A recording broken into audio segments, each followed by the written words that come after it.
जय श्री कृष्णा। राधे राधे। जय माता दी।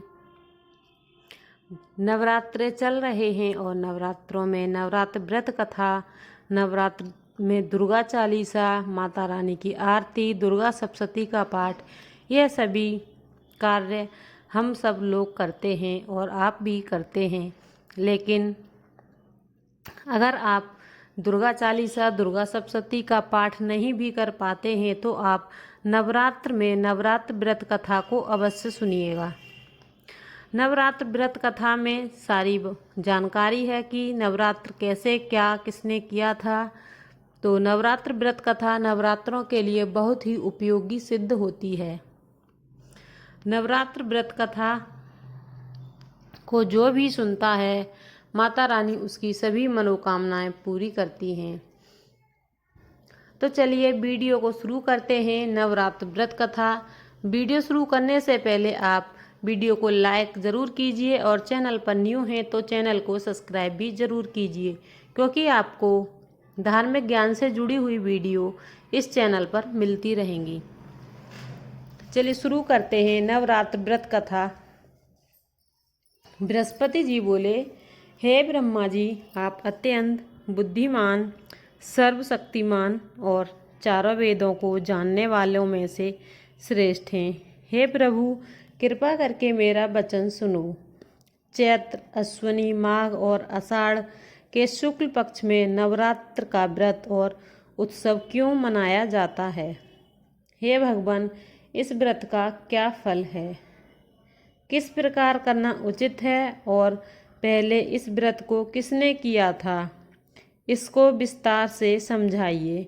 बृहस्पति जी का ऐसा वचन सुनकर ब्रह्मा जी कहने लगे कि हे बृहस्पति, प्राणियों का हित करने की इच्छा से तुमने बहुत अच्छा प्रसन्न किया है।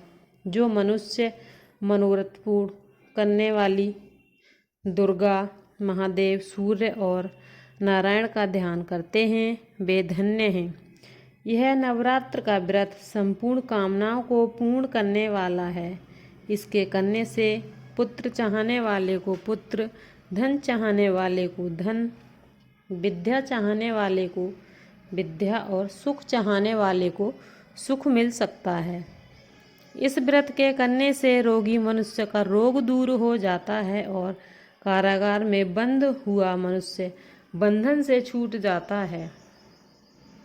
मनुष्य की समस्त विपत्तियां दूर होती हैं और उसके घर में संपूर्ण संपत्तियां खुशहाली आ जाती है। बंधी हुई कोख भी इस व्रत को करने से खुल जाती है और उस माँ को पुत्र प्राप्ति होती है। समस्त पापों को दूर करने वाले इस व्रत के करने से ऐसा कौन सा मनोरथ है जो सिद्ध नहीं हो सकता? इस व्रत को करने से सभी मनोरथ सिद्ध होते हैं।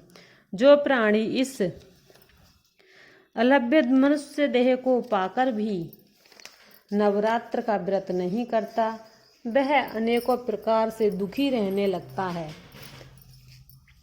यदि व्रत करने वाला मनुष्य सारे उपवास न रख सके तो एक समय भोजन करें और उस दिन बहन भाइयों और पूरे परिवार सहित नवरात्रि कथा का श्रवण करें। हे बृहस्पति, जिसने पहले इस महाव्रत को किया उसका पवित्र इतिहास में तुम्हें सुनाता हूँ, तुम सावधान होकर सुनो। इस प्रकार ब्रह्मा जी का वचन सुनकर बृहस्पति जी बोले, हे ब्राह्मण, मनुष्यों का कल्याण करने वाले, इस व्रत को कहो तो मैं सावधानी पूर्वक सुन रहा हूँ। आपकी शरण आए हुए मुझ पर कृपा करो। ब्रह्मा जी बोले, पीठित मनोहर नगर में एक अनाथ नाम का ब्राह्मण रहता था। वह भगवती दुर्गा का भक्त था। उसके संपूर्ण सद्गुणों से युक्त मानो ब्रह्मा की सबसे पहली रचना हो ऐसी यथार्थ नाम वाली सुमति नाम की एक अत्यंत सुंदर पुत्री पैदा हुई। वह कन्या सुमति अपने पिता के घर बालकपन में अपनी सहेलियों के साथ खेला करती थी। इस प्रकार बढ़ने लगी जैसे शुक्ल पक्ष की कला बढ़ती है, यानी जैसे शुक्ल पक्ष का चंद्रमा दिन ब दिन बढ़ता जाता है। उसका पिता प्रतिदिन जब दुर्गा पूजा और होम किया करता तो उस समय वह भी वहाँ नियम से उपस्थित रहती और माता रानी की पूजा करती। एक दिन सुमति अपनी सखियों के साथ खेलने में लग गई और भगवती के पूजन में उपस्थित नहीं हुई। उसके पिता को पुत्री की ऐसी असावधानी देखकर क्रोध आया और पुत्री से कहने लगा, हे दुष्ट पुत्री, आज प्रभात से तूने भगवती का पूजन नहीं किया, इस कारण मैं किसी कुष्ठी और दरिद्री मनुष्य के साथ तेरा विवाह करूँगा। इस प्रकार कुपित पिता का वचन सुनकर सुमति को बहुत दुख हुआ और पिता से कहने लगी, हे पिताजी, मैं आपकी कन्या हूँ, मैं सब तरह से आपके अधीन हूँ, जैसे आपकी इच्छा हो मेरा विवाह कर सकते हैं, पर होगा वही जो मेरे भाग्य में लिखा है। मेरा तो इस पर पूर्ण विश्वास है। मनुष्य न जाने कितने मनोरथों का चिंतन करता है, पर होता वही है जो भाग्य में विधाता ने लिखा है। जो जैसा कार्य करता है उसको फल भी उसी के अनुसार मिलता है, क्योंकि कर्म करना मनुष्य के अधीन है पर फल देव के अधीन है। जैसे अग्नि में पड़े त्राणादि आदि उसको अधिक प्रदीप्त कर देते हैं, उसी प्रकार अपनी कन्या के ऐसे निर्भयता से कहे हुए वचन सुनकर उस ब्राह्मण को और अधिक गुस्सा आया। तब उसने अपनी कन्या का विवाह एक कुष्ठी के साथ कर दिया और अत्यंत क्रुद्ध होकर पुत्री से कहने लगा, जाओ जाओ, जल्दी जाओ और अपने कर्म का फल भोगो, देखें भला भाग्य के भरोसे रहकर क्या करती है। इस प्रकार से कहे हुए पिता के कटु वचनों को सुनकर सुमति के मन में विचार करने लगी कि ओह, मेरा इतना बड़ा दुर्भाग्य जिससे मुझे ऐसा पति मिला। इस तरह अपने दुखों का विचार करती हुई सुमति अपने पति के साथ वन में चली गई और भयानक कुशायुक्त उस स्थान पर उन्होंने वह रात बड़े कष्ट से व्यतीत की। उस गरीब बालिका की ऐसी दिशा देखकर भगवती पूर्व पुण्य के प्रभाव से प्रकट होकर सुमति से कहने लगी, हे दीन ब्राह्मणी, मैं तुम पर प्रसन्न हूँ, तुम जो चाहो सो वरदान मांग सकती हो, मैं प्रसन्न होकर मनवांछित फल देने वाली हूँ। इस प्रकार भगवती दुर्गा का वचन सुनकर ब्राह्मणी कहने लगी कि आप कौन हैं जो मुझ पर प्रसन्न हुई, यह सब मुझसे कहो और अपनी कृपा दृष्टि से मुझ दीन पर कृपा करो। ऐसा ब्राह्मणी का वचन सुनकर देवी कहने लगी कि मैं आदि शक्ति हूँ और मैं ही ब्रह्म विद्या हूँ, मैं ही सरस्वती हूँ, मैं ही लक्ष्मी हूँ। मैं प्रसन्न होने पर प्राणियों का दुख दूर करके उनको सुख प्रदान करती हूँ। हे ब्रह्माणी, मैं तुझ पर तेरे पूर्व जन्मों के पुण्य के वृत्तांत से प्रसन्न हूँ। तुम्हारे पूर्व जन्म का वृत्तांत सुनाती हूँ, सुनो। तू पूर्व जन्म में निषाद की स्त्री थी और अति पतिव्रता थी। एक दिन तेरे पति निषाद ने चोरी की।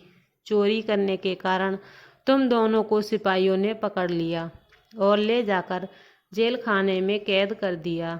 उन लोगों ने तुझे और तेरे पति को भोजन नहीं दिया। इस प्रकार नवरात्र के दिनों में तुमने ना तो कुछ खाया और ना ही जल पिया, इसलिए 9 दिन तक नवरात्र का व्रत हो गया। हे ब्रह्माणी, उन दिनों में जो व्रत हुआ उस व्रत के प्रभाव से प्रसन्न होकर मैं तुम्हें मनोवांछित फल दे रही हूँ। तुम्हारी जो इच्छा हो सो मांगो।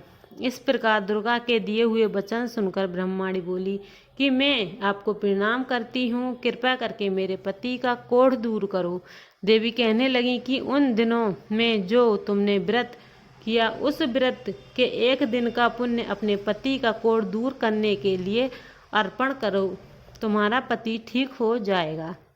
मेरे प्रभाव से पति बिल्कुल कोढ़ रहित हो जाएगा और सोने के समान शरीर चमकने लगेगा। ब्रह्मा जी बोले कि इस प्रकार देवी के वचन सुनकर वह ब्रह्माणी बहुत प्रसन्न हुई और पति को निरोग करने की इच्छा से ठीक है ऐसा बोली।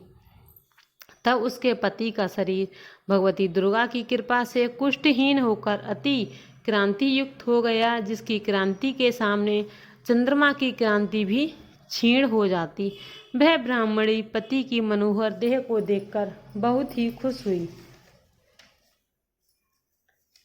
देवी को अति पराक्रम वाली समझकर और ज्यादा स्तुति करने लगी। हे दुर्गे, आप दुर्गति को दूर करने वाली, तीनों जगत का संताप हरने वाली, समस्त दुखों को दूर करने वाली, रोगी मनुष्य को निरोग करने वाली, प्रसन्न होने पर मनवांछित वस्तु देने वाली और दुष्ट मनुष्यों का नाश करने वाली, रोगी मनुष्य को मिनटों में ठीक करने वाली, तुम ही सारे जगत की माता और पिता हो। हे अम्बे, मुझ निरपराध अबला का मेरे पिता ने कुष्ठी मनुष्य के साथ विवाह कर मुझे घर से निकाल दिया। उनकी निकाली हुई मैं पृथ्वी पर घूमने लगी। आपने ही मेरा इस आपत्ति रूपी समुद्र से उद्धार किया है। हे देवी, मैं आपको प्रणाम करती हूँ, मुझ दीन की रक्षा करो। ब्रह्मा जी बोले कि हे बृहस्पति, इस प्रकार उस सुमति ने मन से देवी की बहुत स्तुति की और उसके द्वारा की हुई स्तुति को सुनकर सुमति पर देवी को बहुत संतोष हुआ और ब्रह्माणी से कहने लगी, हे ब्रह्माणी, तेरे उद्दालक नाम का अति बुद्धिमान, कीर्तिमान और जितेंद्रिय पुत्र शीघ्र ही होगा। ऐसा कहकर वह देवी उस ब्रह्माणी से फिर से कहने लगी, हे ब्रह्माणी, और जो कुछ तेरी इच्छा हो वही मनवांछित वस्तु मांग सकती है। ऐसा भगवती दुर्गा का वचन सुनकर सुमति बोली, हे दुर्गे, आप मुझ पर प्रसन्न हैं तो कृपा करके मुझे नवरात्र विधि बतलाइए। हे दयामयी, जिस विधि से नवरात्र व्रत करने से आप प्रसन्न होती हैं, उस विधि तथा उसके फल का मुझे विस्तार पूर्वक कहें। इस प्रकार ब्रह्माणी के कहे वचन सुनकर माँ दुर्गा कहने लगी, हे ब्रह्माणी, मैं संपूर्ण पापों को दूर करने वाली नवरात्र विधि बदलाती हूँ, जिसको करने से समस्त पापों से छूटकर मोक्ष की प्राप्ति हो जाती है। अश्विनी मास के शुक्ल पक्ष की प्रतिपदा से लेकर 9 दिन तक विधि पूर्वक व्रत करें। यदि दिन भर का व्रत न कर सकें तो एक समय भोजन करें। पढ़े लिखे ब्राह्मणों से पूछकर घट स्थापना करें और वाटिका बनाकर उसको प्रतिदिन जल से सींचें। महाकाली, महालक्ष्मी और महासरस्वती की मूर्तियां बनाकर उनको नित्य विधि सहित पूजा करें और पुष्पों से विधि पूर्वक अर्घ दें। बिजोरा के फूल द्वारा अर्घ देने से रूप की प्राप्ति होती है और जयफल से कीर्ति और दक्षिण से कार्य की सिद्धि होती है।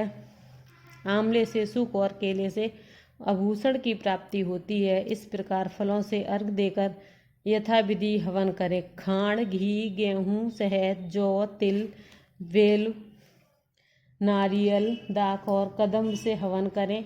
गेहूँ से होम करने से लक्ष्मी की प्राप्ति होती है। खीर तथा चंपा के पुष्पों से धन और पत्तों से तेज और सुख की प्राप्ति होती है। आंवले से कीर्ति और केले से पुत्र होवे। कमल के राज समान और दाखों से सुख और संपत्ति की प्राप्ति होती है। व्रत कहने वाला मनुष्य इस विधान से होम कर आचार्य को अत्यंत नम्रता के साथ प्रणाम करें। यदि आप खुद कर सकते हैं तो आप खुद भी कर सकते हैं। अगर आप खुद हवन नहीं कर सकते तो किसी आचार्य को बुलाकर करवा सकते हैं और यज्ञ की सिद्धि रिद्धि के लिए उसे दक्षिणा दें। इस महाव्रत को सबसे पहले बताई हुई विधि के अनुसार जो करता है उसके सब मनोरथ पूर्ण हो जाते हैं। इसमें तनिक भी संशय नहीं है। इन 9 दिनों में जो कुछ दान दिया जाता है उसका कई गुना, करोड़ों गुना फल मिलता है। इस नवरात्रि का व्रत करने से ही अश्वमेध यज्ञ का फल मिलता है। हे ब्रह्माणी, इस संपूर्ण मनोकामनाओं को पूर्ण करने वाले उत्तम व्रत को तीर्थ, मंदिर अथवा घर में ही विधि पूर्वक कर सकते हैं। ब्रह्मा जी बोले, हे बृहस्पति, इस प्रकार ब्रह्माणी को व्रत की विधि और फल बताकर देवी अंतर्ध्यान हो गई। जो मनुष्य इस व्रत को भक्ति पूर्वक करता है, चाहे वो स्त्री है या पुरुष, वह इस लोक में सुख पाकर अंत में दुर्लभ मोक्ष को प्राप्त होता है। हे बृहस्पति, यह दुर्लभ व्रत का महत्व मैंने तुम्हारे लिए बतलाया है। ऐसे ब्रह्मा जी के वचन सुनकर बृहस्पति जी आनंद के कारण रोमांचित हो गए और ब्रह्मा जी से कहने लगे, हे ब्राह्मण, आपने मुझ पर अति कृपा की जो अमृत के समान इस नवरात्र व्रत का महत्व सुनाया। हे प्रभु, आपके बिना और कौन इस महत्व को सुना सकता है। ऐसे बृहस्पति जी के वचन सुनकर ब्रह्मा जी बोले, हे बृहस्पति, तुमने सब प्राणियों के हित को करने वाले इस अलौकिक व्रत को पूछा, इसलिए तुम धन्य हो। यह भगवती शक्ति संपूर्ण लोकों को पालन करने वाली इस महादेवी के प्रभाव को कौन नहीं जान सकता है, और जो इस व्रत को करता है उसकी सभी मनोकामनाएं पूरी होती हैं। जय माता दी। इस तरीके से कथा समाप्त होती है। सभी को जय माता दी। माता दी सभी की मनोकामनाएं पूरी हों। माता रानी सभी की मनोकामनाएं पूरी करे इस नवरात्रि। जय श्री कृष्णा। राधे राधे। जय माता दी।